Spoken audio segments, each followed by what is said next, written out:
Welcome, everyone. I would like to introduce our chair of the AASLH Council, Norman Burns, who will start us off. Norman?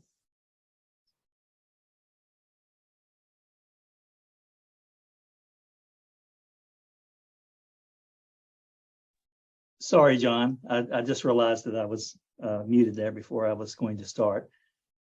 So I would like to officially call the meeting to order and welcome everyone. So welcome to the annual business meeting of the American Association for State and Local History. I'm Norman Burns. I'm chair of AASLH and president and CEO of Conner Prairie in Fishers, Indiana. This meeting marks the end of my two-year term as chair of AASLH. And at the end of our agenda today, I'll be turning things over to Burt Logan, formerly executive director and CEO, and now the executive consultant to the Board of Trustees of the Ohio History Connection. Burt will become AASLH's next chair of council. This week, we held our third annual virtual conference, which had about 600 participants.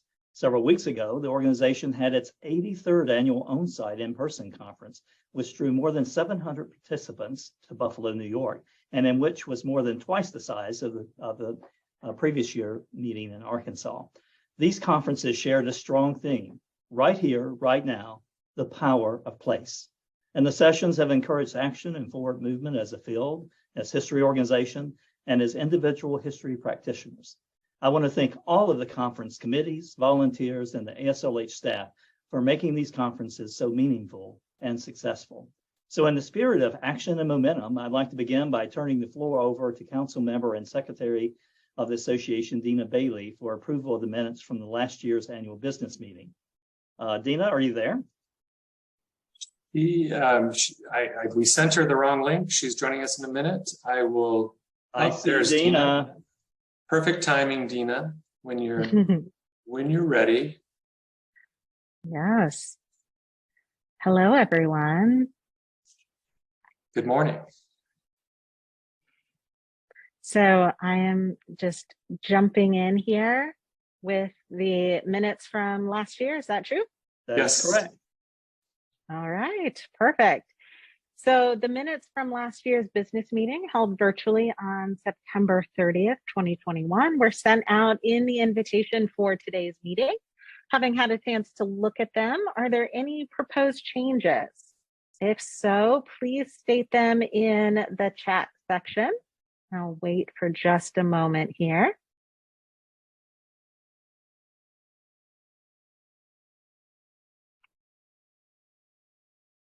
There are changes, you all can send them to me. But as of right now, the motion to approve the minutes for the AASLH business meeting on September 30th, 2021. Do I have a motion? So moved. Thank you, Becky. Do I have a second? Second. All right. And I believe that we are doing this via a poll.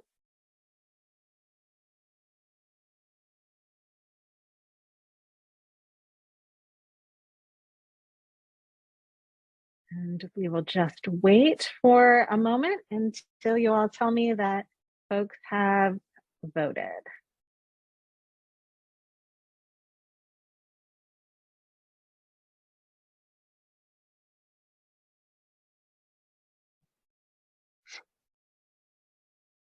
Looks like it has stopped. All right.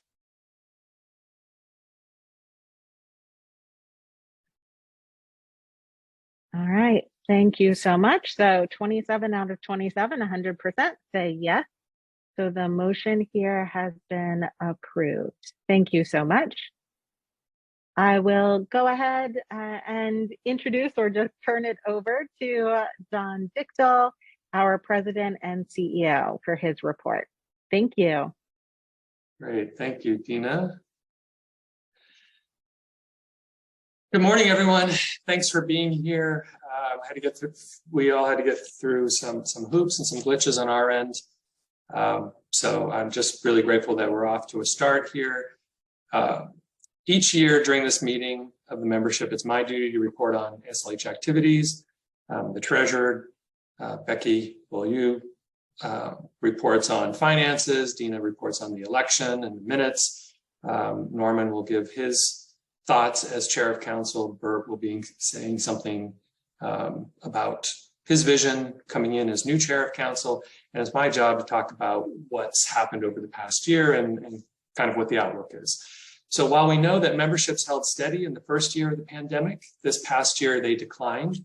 And this was due to the lingering impact of the pandemic on visitation and programs for our members and their institutions, which then had a delayed effect on AASLH membership renewals and program revenue. And as you'll hear in the financial report in a few minutes, we struggled in the past fiscal year and ended up with a budget deficit.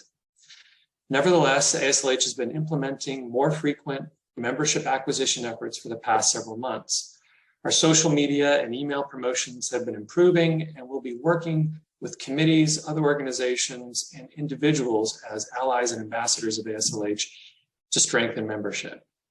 We'll also be using our National Census of History organizations to identify potential new members, particularly organizations serving marginalized communities. A year ago, we completed our first membership survey in 6 years and learned a lot that is helping in these efforts. I gave a full report on the survey in the most recent issue of History News, which I encourage you to read. And one of the most interesting findings about why people join AASLH is why people join AASLH. The most popular reason given was to stay up to date on current news and issues in the field. And 3 of the next most selected reasons are similar. People want to feel part of the history community. They want to stay connected with other professionals, and they want to belong to a nationally recognized organization. And all of these are about connecting to others and contributing to a common purpose. This past February, I made a special address to the membership on the topic of the semi-quincentennial. I outlined the ways in which AASLH will be addressing this important anniversary, and I spoke to that sense of common purpose. The 250th is a huge opportunity. This anniversary offers Americans a once-in-a-generation chance to critically engage with our country's history, an inclusive history, and for us to strengthen the public history field together. Making the most of the opportunity this anniversary presents first means sharing an honest and complete story of the past, one that encourages critical thinking and asks all of us to consider how history can help move society toward justice.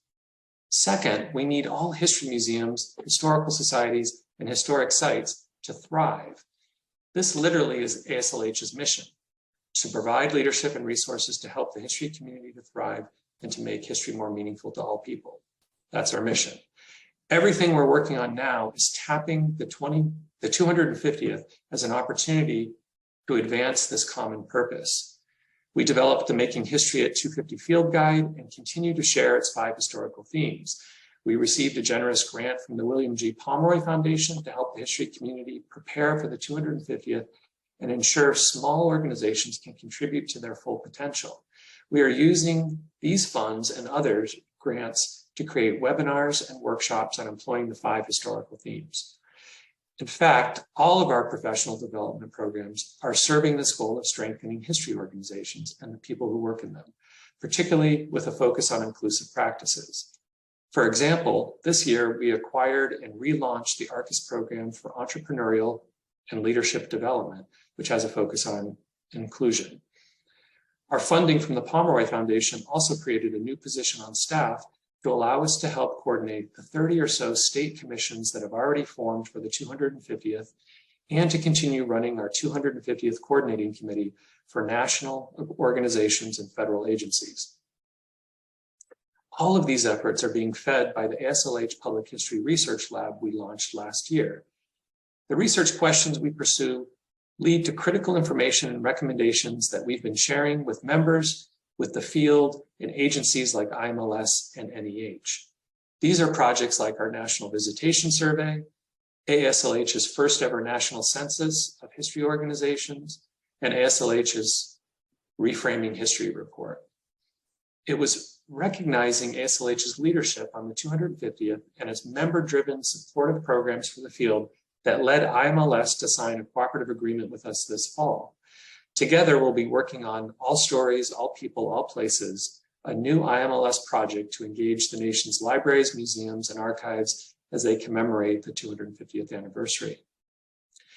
And as you may have heard, to align all these initiatives, to move them forward, and to find new resources, AASLH will begin a multi-year comprehensive campaign, Making History Matter, to raise more than $1 million. The campaign speaks to that common purpose of helping history organizations and the people who work in them to thrive. Support for this campaign, which will formally launch next year, enables AASLH to help organizations in every state and territory to do more inclusive history, foster critical thinking, and be ever more central and important conversations in their communities. It also empowers AASLH to help small history organizations prepare themselves to take full advantage of the semi-quincentennial. These are specific goals that AASLH has been pursuing for the past 5 years and that actually reflect the priorities of the organization going back to its very founding in 1940. The next 4 years for all of us are a chance to prepare, think big, and think to the future, not only setting out new programs and partnerships, but getting our administrative houses in order, bringing practices up to speed, evaluating what we do and why we do it. On that note, I'd like to emphasize that AASLH is paying attention to getting its own house in order. Our council has become noticeably more inclusive and diverse in the past several years, as have our conferences. Our committees are assessing their makeup and reach, and our staff is changing too. All of us at AASLH have a lot of work to do to become a more open, equitable, and effective organization, and we'll need your help with that as well. An internal equity and inclusion assessment is leading to changes in how we run meetings, communicate, and behave toward each other. We're doing this internal work so that AASLH as an organization can be a better partner to other organizations and a better resource for our members. If you've noticed, I've asked for your help in building our memberships, your help in using the 250th to strengthen museums and historical societies, your financial support, and your help in promoting inclusive history and inclusive practices. And I'll close by urging all of us to do something even greater. We have to help build from our state and local histories a reinvigorated national history of inclusion and efforts to be a more just society. We must do this. The 250th moment demands it because history educators are being censored and because our civic infrastructure is being attacked. America sorely needs a revitalized national story, one that begins long before 1776 and that tells about diverse groups struggling to live together in this American experiment. Through unfinished revolutions and faltering, but always trying to improve. For the past several years, Harvard historian Jill Lepore has been calling for this kind of new Americanism, a new national story that doesn't shy away from self-critical, self-aware patriotism. One of Lepore's heroes, the Pulitzer Prize-winning historian Carl Dichtl, said 40 years ago, something which could have been said this week: if we historians fail to provide a nationally defined history, others, less critical and less informed, will take over the job for us. I think we can see that others who are less critical and less informed already are on the rise today, and that the work we do in our museums, historical societies, and other history organizations is more important than ever before. We need to be using the resources, new funding, public attention, and momentary self-awareness and self-examination that comes with the 250th to strengthen our history organizations, serve our local communities even better, and ultimately become a new nation. Thank you for being a member, and thank you for the work that you do. Thank you, John, for that inspiring message at this time. And now it's time for us to hear from our AASLH treasurer, Becky Beaulieu. Becky? Thank you so much, Norman.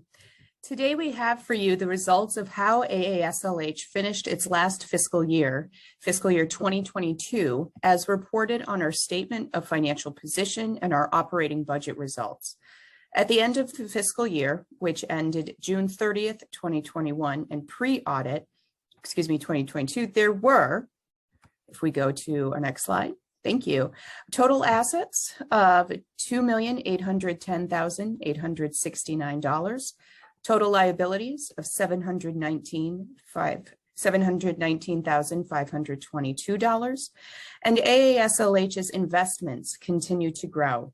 The investment committee follows a policy with a current mix of cash, 8%, stocks, 68%, and bonds, 24%. And in total liabilities and net assets find us at $2.8 million, exactly $2,810,869. If we look at our next slide, which is our operating budget versus actual, this is really AASLH's best indicator of financial performance. Actual total revenues were $1,599,873,000, and our actual total expenses were $1,784,462. The budget deficit was $184,589. Of this deficit, the organization had anticipated $134,500 of deficit funds and set aside that amount from the previous year's large surpluses to be covered by AASLH's cash reserves. Nevertheless, fiscal year 2022 ended on June 30th with another $45,168 in unanticipated losses. These deficits were caused by several factors. First, a slow to recover membership revenue, which remains depressed by the pandemic's effect on the organization and our membership. Additionally, it was impacted by low attendance at the 2021 annual conference in Little Rock. Workshops had been canceled during the year due to COVID. Higher than expected technology costs for remote work on the AASLH administrative team, and our decision to carry over Mellon and NEH grant funds for use in a subsequent fiscal year rather than taking it in fiscal year 2022. With these outcomes in mind, staff and the Finance Committee will be presenting for Council's consideration later this fall a revised operating budget for the current fiscal year 2023. Our aim will be to ensure a surplus in fiscal year 2023 and to take into account these recent developments, which include a $100,000 annual gift from the William G. Pomeroy Foundation related to programming for the 250th, a $50,000 cooperative agreement with IMLS, again related to programming for the 250th, contributions to the Making History Matter comprehensive campaigns for programs beginning in 2023 and lasting through 2026, and additional changes in staffing and operations. Next, I'd like to talk a little bit about the endowment. An important part of our operating budget each year is the annual draw on the endowment. In the past fiscal year, that draw was 5% of the average value over the past 12 quarters. Our auditors, Edmondson, Betzler, and Dame, have confirmed the endowment corpus or total donor restricted contributions over the years to be $1,539,084. As of June 30th, 2022, the AASLH total endowment stood at $2,165,810.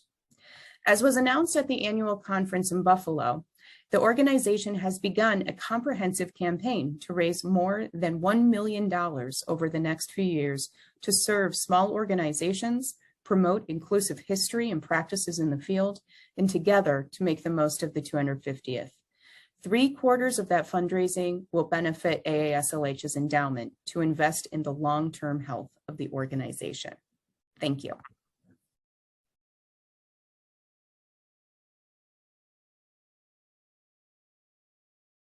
Thank you, Becky.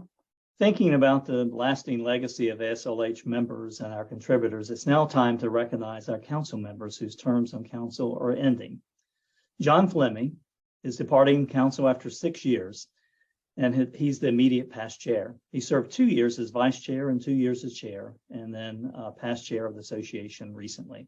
John has been especially wise and experienced member of council, an example for his fellow members of council, and for me as his successor as the chair of this organization. He has served on numerous committees through his tenure at ASLH in prior years and since he came back on the council, and he's been appointed to committees, and his voice has always been a steady call for AASLH to do what is right. Dina Bailey, also ending her time as an officer of ASLH and member of council, She's completed 2 consecutive terms as the AASLH Secretary of Council. Prior to that role, she served as an elected member of the council as well. Dina likewise has served on numerous committees through the years and was ASLH program chair for the very successful 2017 annual conference in Austin, Texas. Rebecca Beaulieu completed her first 2-year term as treasurer and thankfully will be sticking around for another term. Also completing their terms as elected members of council are Christy Coleman of the Jamestown Yorktown Foundation, Jeff Matsuka of the Indiana Historical Society, Alex Racet of the Gamble House Conservancy, and Lisa Anderson of the Museum of Art at the Utah Valley University. We're grateful to them for their time, their creativity, their commitment, and their labor. And I hope you will join me in thanking all of these hardworking council members and officers for their job well done. And now we can welcome the new members of council and new members of the Leadership Nominating Committee. At this time, I'd like to ask Dina Bailey, our secretary, to report on the 2022 elections. Dina? Yes, thank you so much, Norman. So last spring, the AASLH Leadership Nominating Committee put forward a new slate of candidates for open positions on council and on the nominating committee itself. Between June 1st and July 1st, AASLH members cast their votes for the 2022 election. So as you will see here, the elected new officers of council with 2-year terms are Christy Coleman from Jamestown Yorktown Foundation. She will be the vice chair of council. Rebecca Beaulieu from Taft Museum of Art will be the 2nd term treasurer. And Scott Wands from Connecticut Humanities will become the secretary of council. So very excited for all of these officers. Additionally, you will see elected as new council members with 4-year terms, Lisa Anderson, who is at the Museum of Art at Utah Valley University. Lisa had been fulfilling a vacancy on council and now has been elected to her own 4-year term. Also joining council will be Jerry-Ann Bojes, executive director of the Black Heritage Trail of New Hampshire. Stacy Half Moon from the Choctaw Cultural Center in Miami, Oklahoma. Christy Weininger from the Hayes Presidential Library and Museums from Fremont, Ohio. Then on the next slide, you will see the candidates elected to the Leadership Nominating Committee with 3 terms are Jennifer Edington from Illinois State Museum, Springfield, Illinois. Lance Wheeler from the National Center for Civil and Human Rights in Atlanta, Georgia, and Lisa Worley from the Etzel and Eleanor Ford House, which is in Grosse Pointe Shores, Michigan. We're grateful to all of these members who have been elected to help ASLH, and we congratulate all of them on their election. Thank you so much. And Norman, I will hand it back over to you. Thank you, Dina. You know, it's hard for me to believe that it's been over a decade since I was actually elected to council. I have since served 2 terms as treasurer, 2 terms as vice chair, and today I'm finishing my term as chair. This service began over 35 years ago when I had a mentor invite me to my first AASLH conference, and he began introducing me to new colleagues and to the organization that would become the cornerstone of my professional career. In the decades to follow, I would attend numerous conferences and served on any committee that could use me and that would want me to serve. When I was elected to serve as vice chair in 2018, I never imagined the challenges that we would all face together when my term as chair began in 2020. As you all know, we all learned to first survive in 2020 and then provide our programs and services to constituents in new and different ways before we then began to plan for how we could thrive in 2021 and beyond. I am so proud of how AASLH epitomized this approach by pivoting to create our first virtual conference in 2020, a conference that served over 2,000 museum colleagues and demonstrated that the power of place does not have to be a physical location and that a home for history can also be virtual. I believe that the global crisis since 2020 has forever changed the face of museums, the usual way that we do business, operate, and the people that we serve. But despite this changing environment, many museums still tend to operate singularly, with their role being defined by the discipline of art, history, or science, or by types like children's, zoological, nature, and botanical. I truly believe that we can no longer see ourselves as singular. Together, we are a worldwide asset. Since 2020, museums have faced this global health and social crisis that has completely forever changed the landscape for how we're going to do our business. And that's why I believe this global pandemic has shut the doors to an old way of doing business forever for the way that we work. And it appears that social justice has been awakened at museums for real diversity, equity, accessibility, and inclusion change, starting in 2021 and going beyond. That's why I find it odd that while struggling with how to be relevant and diverse enough to sustain operations, many museums still seem comfortable returning to normal, despite a crisis of change around them. Like entrepreneurial businesses, museums too must learn that a crisis is a terrible thing to waste. Because in times of crisis, opportunities always emerge, and creativity, innovation, and entrepreneurship are inspired. While I know it's natural to yearn for business as usual, it is time for museums to learn how to evolve their plans, to find new ways to reach their audiences and the communities that they serve. To break the cycle and change the way museums operate, the profession needs to take a radically new approach going forward. American engineer, architect, and futurist Robert Fuller said, "You never change things by fighting the existing reality. To change something, build a new model that makes the existing model obsolete." There's a small movement of museums in different disciplines that really understands the need to change this perspective and the role of museums as a community asset. My own museum, Connor Perry, has an aspirational goal to change the way the world views and uses museums. So if our business as usual will no longer serve our audiences and our profession, then a new normal should be the business of the unusual. That's what we've been doing at Connor Perry since 2021. Aspirational goals like changing the way the world views and uses museums is a declarative motto for creating this business of the unusual that I believe is a better fit for how museums and ASLH should operate today and beyond. It is interesting to note that this approach is really not a new idea. Every generation has museums that think outside the box and do things differently, but there's never been a consistent model that forever changes and redefines the field. The Roman poet Virgil said that fortune favors the bold. It is time for museums to be bold in our approach to serving our communities. To change the current way museums work, we must build a new model that makes the existing way of doing business obsolete. Business of the Unusual explores how to sustain new business models that promote financial and organizational wellness in an ever-changing work and social environment in which we live. The museum goers of today appreciate these changes, but the audience of tomorrow will expect change as a programmatic process that better serves their needs.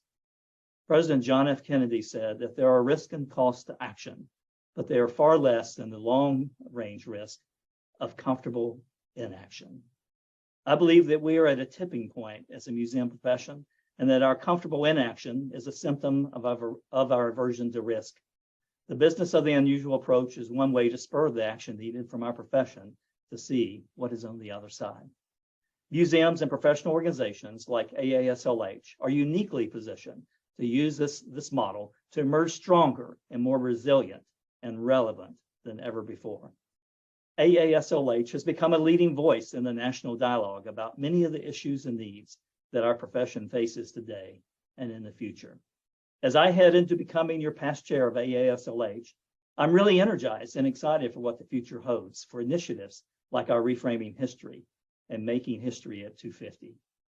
Going into the 250th in 2026, public interest will be at an all-time high from decision makers, policymakers, legislators, and corporations hoping to support and sponsor 250th projects.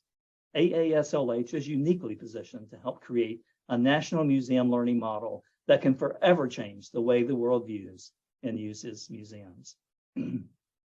I now want to take this opportunity to thank all of my AASLH colleagues that I've worked with on council in the past and in the present. We have created an organization that is uniquely positioned for the 250th and beyond, and to reframe how history can be taught and learned. It has been said that the best way to protect the future is to make it. Burt, I look forward to your leadership as our new chair and working with you and the council to further elevate AASLH to secure the future that we deserve. Burt, the gavel is yours. Great. Well, Norman, on behalf of council and the entire organization, I want to thank you for your leadership as chair these past 2 years. As Norman mentioned, taking the longer view, he will have completed more than 10 years of consecutive service as a council member and an officer when his term as vice chair ends in 2 years. Year after year, Norman, you have provided exceptional leadership to AASLH. Your commitment to authentic history and to AASLH has been unwavering. And I will certainly look to you for guidance and support during my term as chair. So we thank you for your many contributions to AASLH and to the field of public history. Well done. Thank you. Thank you, Burt. Having myself been affiliated with AASLH for more than 40 years, I've never seen the organization stronger than it is now. As you just heard, finances are solid, even though they are shaking off the effects of the COVID pandemic. Membership is poised to rebound, and it too is struggling with the after effects of COVID. But most important, programming is robust and relevant. Every day, council, staff, and volunteers are helping individual practitioners and organizations preserve and present a historical narrative of communities, states, and the nation that includes and values the contributions of all. This dedicated effort is especially timely as we approach our nation's 250th birthday in 2026. So it's a humbling yet exhilarating moment to be chair of council. And I look forward to working with all who support AASLH in its mission during the coming months. So I think we have a few minutes left. If there are questions from the participants, if you would mind putting those in the chat, we can certainly address them.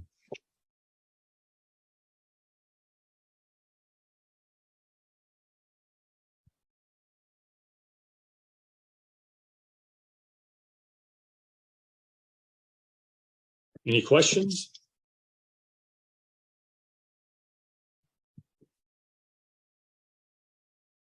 Well, in seeing none, I declare that there's no further business. Yes, as John has put in the chat, feel free to send questions to him at any time.